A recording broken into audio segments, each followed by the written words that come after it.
Murji'ah ya. Toyib, Bismillahirrahmanirrahim.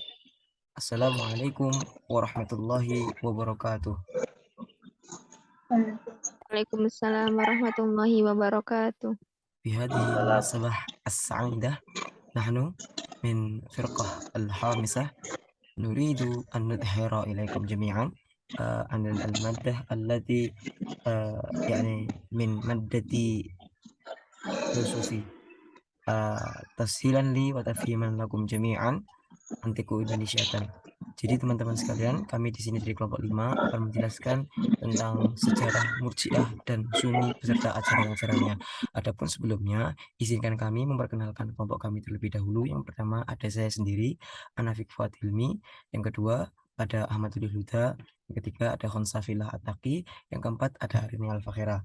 Baik, langsung saja tidak perlu berpanjang lebar. Untuk yang pertama, kami akan langsung menjelaskan yaitu sejarah Murji'ah kepada rekan Arini, dipersilahkan.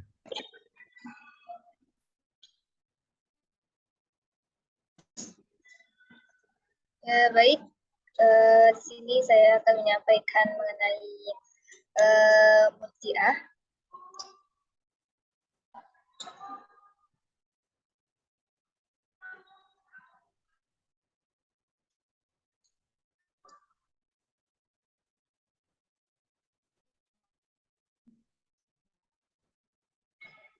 Oke, seperti yang di slide pertama, kata Murji'ah berawal dari kata bahasa Arab yaitu arja'a yurji'u yang berarti menunda atau menangguhkan. Nah, aliran ini muncul pada abad 1 Hijriah. Pembawa paham Murji'ah adalah Ghailan ad-Dimashqi.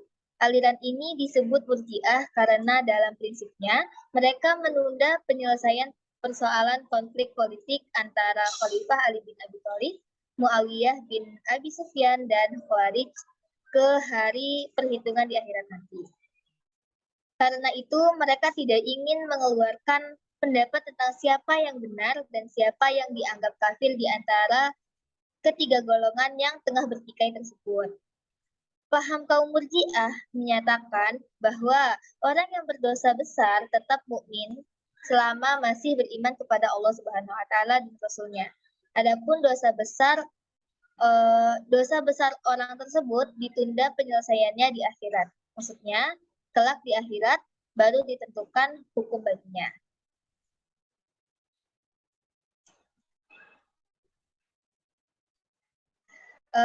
Untuk aliran Murji'ah merupakan aliran kedua yang muncul setelah Khawarij.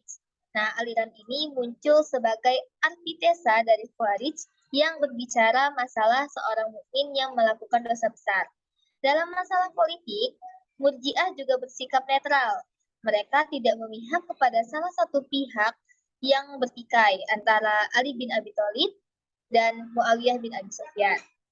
Tetapi menurut beberapa sumber, Murji'ah merupakan aliran bayangan dari dinasti Amawiyah.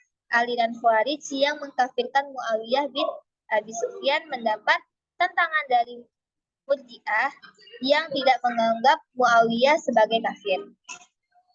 Aliran Khawarij yang menganggap Muawiyah melakukan dosa besar dan menjadi kafir sehingga ia merupakan ahli neraka yang ditentang oleh Murji'ah yang menganggap Muawiyah tetap mukmin dan ia tidak bisa divonis sebagai ahli neraka. Sebab semua ketentuan dan ketetapan seseorang masuk surga atau neraka berada sepenuhnya di tangan Tuhan. Ya, mungkin itu penjelasan untuk Murji'ah dan aliran Murji'ah. Selanjutnya dilanjutkan oleh rekan saya yaitu Khonsafilah Ataki.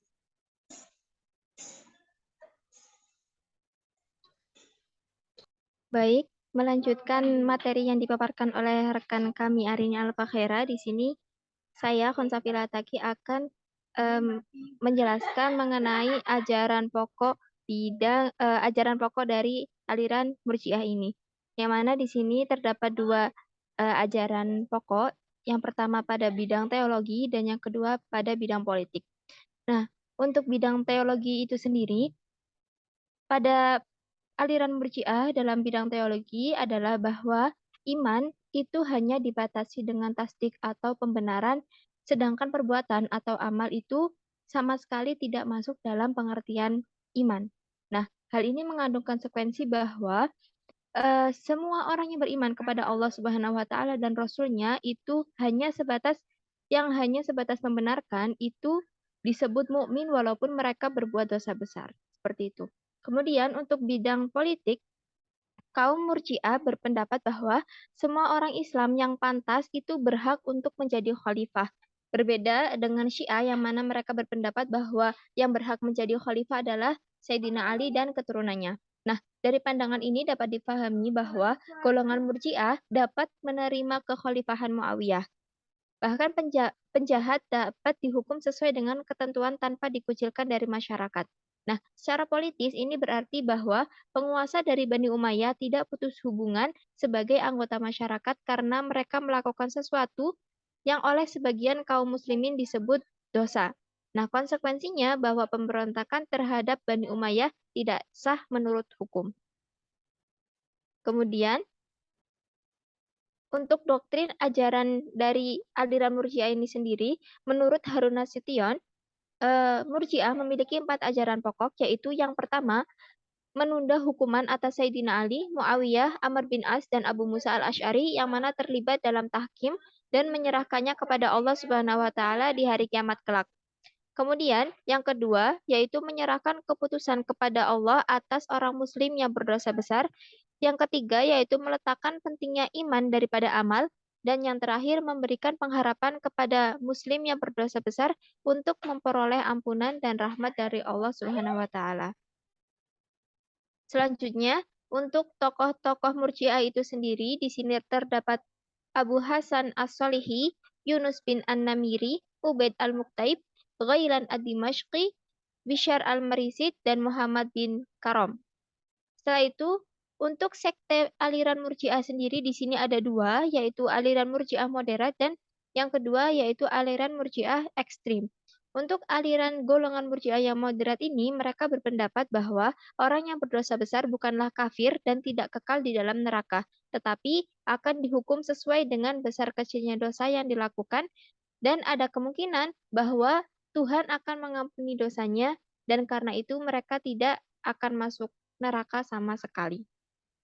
Kemudian untuk golongan Murji'ah yang ekstrim di sini merupakan pengikut Jaham ibnu Sofwan yang mana berpendapat bahwa orang Islam yang percaya kepada Tuhan kemudian menyatakan kekufuran secara lisan tidaklah menjadi kafir karena iman dan kufur itu tempatnya di dalam hati. Bahkan orang yang menyembah berhala pun yang menjalankan ajaran-ajaran agama Yahudi dan Kristen sehingga ia mati tidaklah menjadi kafir. Nah, orang yang seperti ini menurut pandangan Allah tetap merupakan seorang mukmin yang sempurna imannya.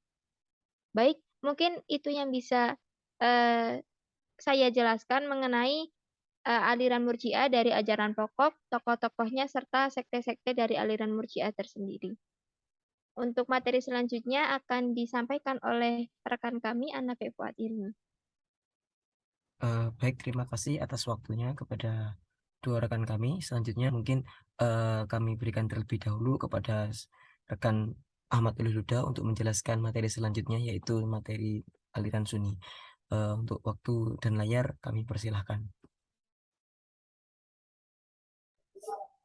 Baik, di sini saya akan melanjutkan presentasi dari teman-teman saya, yaitu selanjutnya aliran yang kedua, yaitu aliran Sunni. Baik, aliran Sunni atau biasa disebut dengan Ahlus Sunnah wal Jamaah ini mempunyai sistem pemahaman Islam yang yang merupakan kelangsungan desain yang dilakukan sejak zaman Rasulullah SAW dan Khulafaur Rasyidin. Namun sistem ini kemudian menonjol setelah lahirnya mazhab Mu'tazilah pada abad ke-11 Hijriah. Dan seseorang ulama besar bernama Al-Imam Al-Bashri dari golongan At-Tabi'in dari Bashrah mempunyai sebuah majelis taklim, yaitu tempat mengembangkan dan memancarkan ilmu Islam. Dan beliau wafat pada tahun 110 Hijriah. Di antara murid beliau bernama Wasil bin Atta, dan beliau adalah salah satu seorang murid yang pandai dan fasih dalam membaca Al-Quran. Dan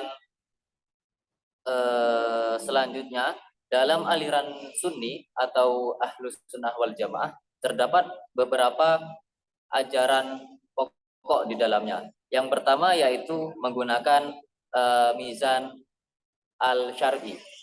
Baik, pada perkembangan zaman yang bergerak sangat cepat menghadirkan berbagai fenomena baru yang terkadang membuat manusia gegap menyingkapinya, sehingga tak jarang beberapa orang justru terseret dalam arus yang membawa terjebur dalam penyimpangan. Nah, menanggapi fenomena ini, Kiai Ma'ruf mengajarkan kepada masyarakat agar selalu menggunakan syariat Islam sebagai timbangan atau pegangan dalam menjalani kehidupan yang dalam terminologi aswaja dikenal sebagai mizan syar'i atau timbangan syariat. Maka dari itu, dari penjelasan di atas, ajaran pokok Sunni ini dari mizan syar'i yaitu sebagai timbangan dari perbuatan mana yang baik dan yang buruk. Baik, dan selanjutnya ajaran yang kedua yaitu konsisten pada kebenaran. Poin kedua ini juga ditekankan oleh Kiai Haji Ma'ruf Irsyad terkait dengan pokok ajaran aswaja, yaitu konsisten memegang kebenaran. Karena di era kemudahan informasi semacam ini, kebenaran dan keburukan memiliki perbedaan yang sangat tipis hingga sulit dibedakan mana yang fakta dan mana yang palsu atau hoax. Maka terpisah sekat tipis yang sulit diidentifikasikan, dan suatu kebenaran seringkali menjadi kabur karena tidak populer dan tidak dijalankan oleh masyarakat. Sementara hal-hal yang buruk, hal buruk menjadi populer dan dilakukan oleh mayoritas masyarakat. Maka dari itu, pada inti dari ajaran ini yaitu kita harus konsisten pada kebenaran dan memegang teguh kepadanya. Dan selanjutnya yaitu ajaran pokok yang ketiga, yakni menjaga persatuan.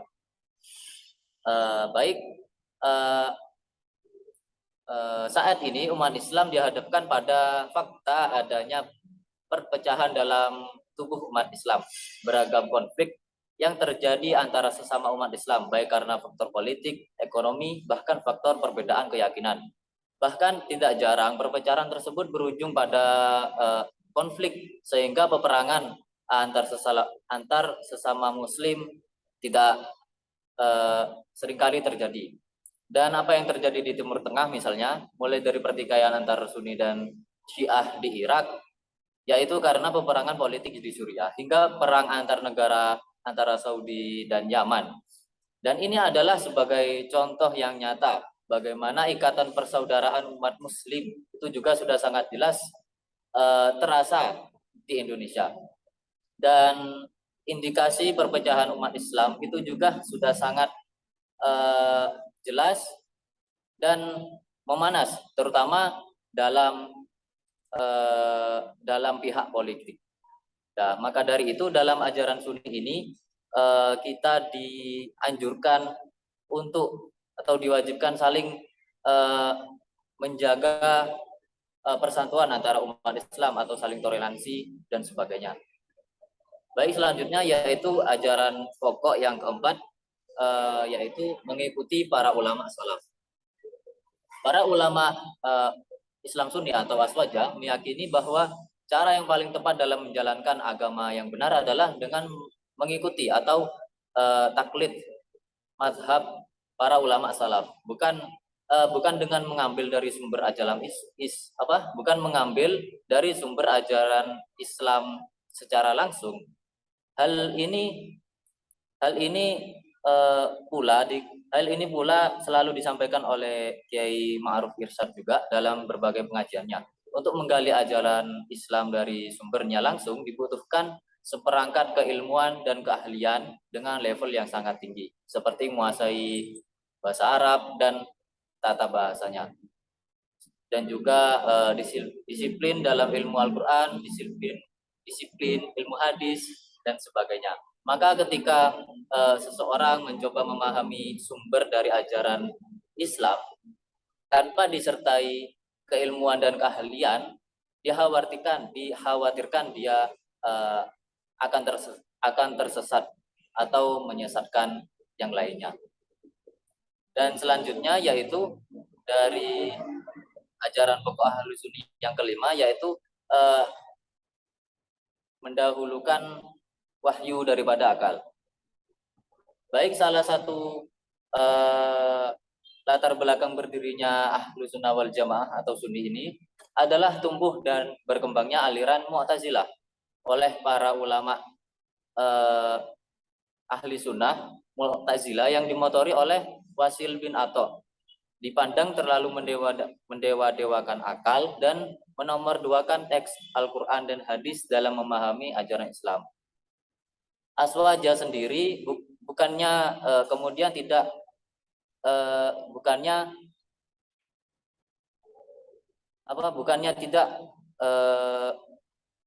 menggunakan akal dalam menggali ajaran Islam. Hanya saja dalam pandangan ulama Aswaja, akal memiliki otoritas sendiri yang tidak bisa melebihi otoritas Al-Quran dan hadis. Bagaimanapun akal itu digunakan dalam segala hal, tidak boleh menabrak ketentuan dalam nas atau Al-Quran dan hadis tersebut. Baik, poin yang selanjutnya yaitu ajaran Sunni yang keenam, yaitu syariat sebagai ukuran baik dan buruk.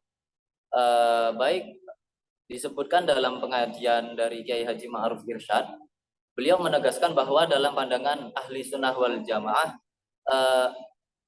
syariat memiliki kedudukan tertinggi dalam menilai dan menentukan baik dan buruk. Manusia membutuhkan tuntunan syariat agar bisa membedakan mana yang baik dan mana yang buruk. Dan sesuatu bisa dikatakan baik jika dilegitimasi dari syariat, dan sebaliknya dikatakan buruk jika dilegitimasi dari syariat. Ya mungkin dari nilai baik dan buruknya harus sesuai syariat, sesuai dengan ahli sunnah atau ajaran Sunni ini.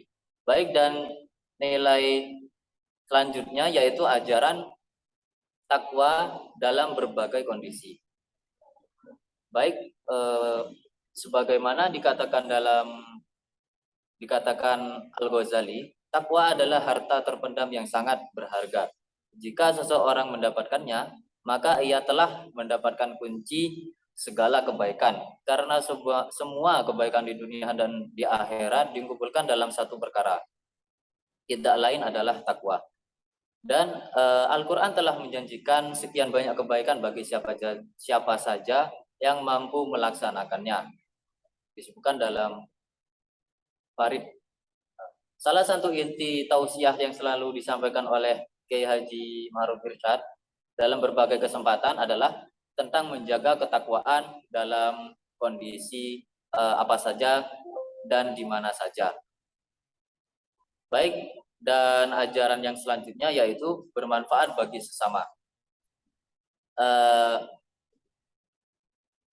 Dikutip dari Kiai Ma'ruf Irsyad juga, beliau menganjurkan untuk menebarkan kemanfaatan bagi sesama manusia. Dan beliau juga mengutip dari sebuah hadis, sebaik-baik manusia adalah yang paling bermanfaat bagi sesama manusia. Setidaknya ada 2 poin yang dapat diambil dari kandungan hadis ini. Yang pertama adalah hadis ini mengajarkan umat Islam untuk selalu memberikan manfaat kepada orang lain. Bahkan hendaknya manfaat tersebut didahulukan untuk orang lain daripada diri sendiri. Sebab pada prinsipnya, jika seseorang berbuat baik kepada orang lain, maka sebenarnya dia telah berbuat baik pada diri sendiri. Dan yang kedua adalah tidak perlu membedakan orang lain dalam memberikan manfaat. Dalam hadis tersebut telah dijelaskan bahwa orang terbaik adalah yang bermanfaat bagi sesama. bukan bagi umatnya, sukunya atau kelompoknya. Dan ajaran yang terakhir yaitu beramal dengan ikhlas. Poin terakhir dari pokok ajaran Aswaja ini menurut Kiai Haji Ma'ruf Irsyad juga beliau mengutip 3 ayat dari surat yang berbeda-beda, antara lain dari surat Al-A'raf ayat 17, yaitu adapun yang bermanfaat bagi manusia, maka ia akan tetap tinggal di bumi. Nah, ayat ini dimaksudkan bahwa perbuatan baik yang dilakukan dengan ikhlas, maka meninggalkan jejak yang baik yang akan dikenang oleh semua orang. Dan begitu pula sebaliknya, jika perbuatan tersebut dilakukan dengan pamrih tertentu, maka sebagaimana disebutkan dalam surat Al-A'raf, maka yaitu tanah yang gersang tidak akan mengeluarkan tanaman kecuali tanaman yang merana. Nah, maka perbuatan itu akan terasa kering atau tidak membuahkan hasil yang baik. Nah, mungkin seperti itu.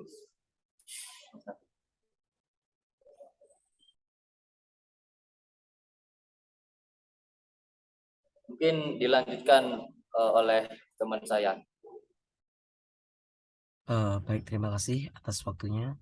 Saya akan melanjutkan penjelasan tentang aliran Sunni ataupun Ahlus Sunnah wal Jamaah ini. Adapun teman-teman sekalian, setelah dijelaskan secara panjang lebar bahwasanya aliran Ahlus Sunnah wal Jamaah ini adalah aliran ataupun bisa disebut Sunni dan berbagai ajaran-ajaran pokoknya. Teman-teman sekalian, selanjutnya saya akan menjelaskan tentang doktrin ajaran Sunni atau bisa dikatakan dengan seperti dasar ataupun landasan ajaran Sunni itu sendiri. Adapun jika kita mengulik lebih dalam lagi, ajaran Sunni ataupun Ahlus Sunnah wal Jamaah ini adalah ajaran yang sangat terlihat sekali di dalam dasar hukum untuk fatwanya, yaitu kembali merujuk pada Al-Quran, hadis, ijma, dan qiyas. Nah, seperti itu. Jadi tetap menguatkan Al-Quran, hadis tanpa meninggalkan penjelasan-penjelasannya dengan qaul ijma dan qaul qiyas, seperti itu. Adapun doktrin ataupun ajaran yang pertama, ajaran Ahlus Sunnah wal Jamaah ataupun Sunni yang pertama adalah doktrin keimanan, ya, yang mana iman adalah pembenaran ataupun tasdik.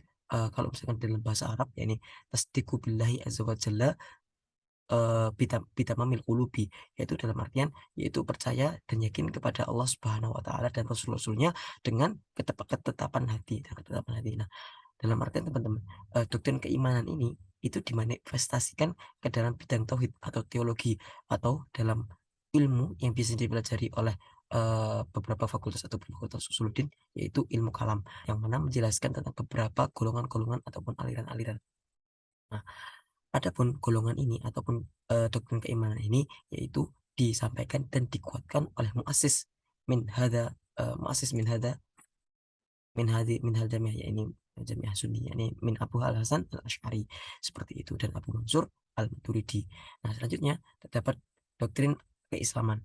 Nah, doktrin keislaman ini selanjutnya dimanifestasi oleh dalam ajaran fikih.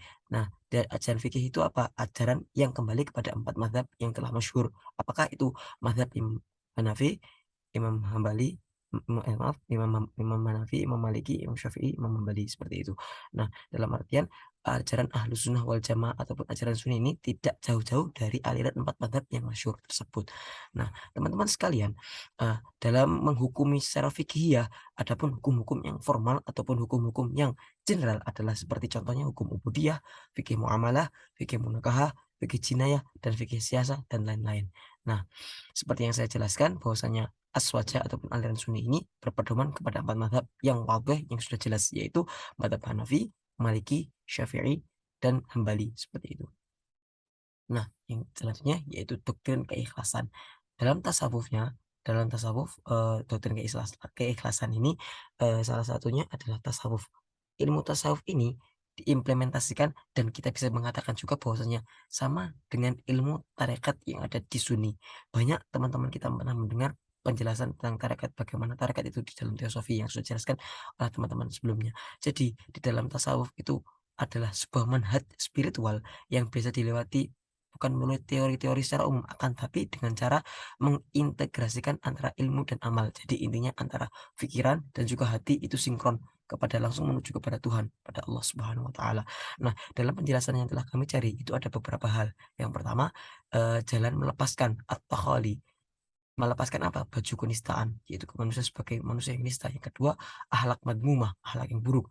Mengenakan tahali, yaitu jubah keagungan, akhlak mahmudah. Sehingga Allah hadir tajalli dalam setiap gerak dan perilakunya. Sesuai dengan kelompok kita kemarin yang telah membicarakan tentang beberapa aliran-aliran. Salah satunya adalah aliran wahdatul wujud. Nah, itu adalah salah satu manhaj tasawuf, akan tapi manhaj tasawuf yang ada yang mengatakan itu salah, ada yang mengatakan benar. Akan tapi jika kita mensinkron lagi, bahwasanya tasawuf itu sendiri adalah kembali kepada Allah dan menuju Allah, seperti itu teman-teman sekalian. Lalu selanjutnya ada tokoh-tokoh aliran Sunni yang sangat masyhur sekali dan yang sangat masyhur di kalangan khususnya di Islam Indonesia. Yang pertama yaitu Imam Abu Hasan Al-Asy'ari dan Imam Abu Mansur Al-Maturidi. Teman-teman sekalian, yang perlu teman-teman ketahui. Yang pertama, Imam Abu Hasan Al-Asy'ari dan Imam Abu Mansur Al-Maturidi itu adalah dua tokoh besar Sunni yang tidak bisa dipisahkan. Karena jika kita mengimplementasikan di Indonesia, itu akan menjadi dua golongan besar. Ulama-ulama mengatakan bahwasanya dua golongan besar ini adalah golongan-golongan yang perlu dan memang itu golongan yang paling benar dan paling wadih menurut ulama. Salah satunya seperti dawuhnya Gus Baha, bahwasanya Islam di Indonesia ini adalah dua golongan saja yang maksudnya yang paling mendekati kepada sebuah keruhsoan atau kepada sebuah keringanan kepada setiap masyarakat Indonesia. Yang pertama adalah Nahdlatul Ulama dan yang kedua adalah Muhammadiyah. Nah, kenapa kami membicarakan tentang ini? Karena akan kembalinya kepada dua tokoh besar ini. Yang pertama, Nahdlatul Ulama itu mengikuti salah satu tokoh aliran Sunni ini, yaitu Abu Hasan Al-Asy'ari. Nah, adapun Muhammadiyah yaitu mengikuti aliran Tauhid Abu Mansur Al-Maturidi. Nah, adapun teman-teman sekalian, dua golongan tersebut tidak ada bedanya. Keduanya sama-sama golongan Islam yang sama-sama menuju kebaikan dan sama-sama bangun kepada kebenaran. Sesuai dengan yang dijelaskan kepada presentasi yang terakhir kemarin, bahwasanya dua golongan ini saling membangun, jadi tidak ada yang saling menyalahkan, seperti itu. Karena di dalam sejatinya, dalam golongan ini, yaitu pengikut atau imam tauhidnya kembali ke Abu Al-Hasan Al-Asy'ari dan Abu Mansur Al-Maturidi yang sama-sama memegang dan memegang tongkat Sunni ataupun ajaran Ahlus Sunnah wal Jamaah, seperti itu teman-teman ya. Lalu selanjutnya ada kelompok-kelompok Sunni, yaitu ada Al-Athariyah, Al-Asy'ariyah, Al-Maturidiyah, Qadariyah, dan Sufiyah. Nah, seperti itu. Adapun untuk penjelasan singkatnya, kita tidak jauh-jauh menjelaskan bagaimana golongan-golongan Sunni, apakah Sunni itu terbagi menjadi beberapa kelompok yang sebagaimana kelompok seperti itu terpecah-pecah, tidak teman-teman. Akan tapi itu Sunni tetap jadi satu. Akan tetapi di dalam Sunni, setelah saya jelaskan dan beberapa teman-teman saya menjelaskan bahwa Sunni memiliki madhab ataupun manhaj aliran-aliran tersendiri, seperti itu. Jadi dalam artian memang tetap Sunni kepada merujuk kepada dua tokoh besar atau aliran Imam besar tauhid, Imam Hasan Al-Asy'ari dan Imam Abu Hasan Al-Asy'ari dan Abu Mansur Al-Maturidi, seperti itu.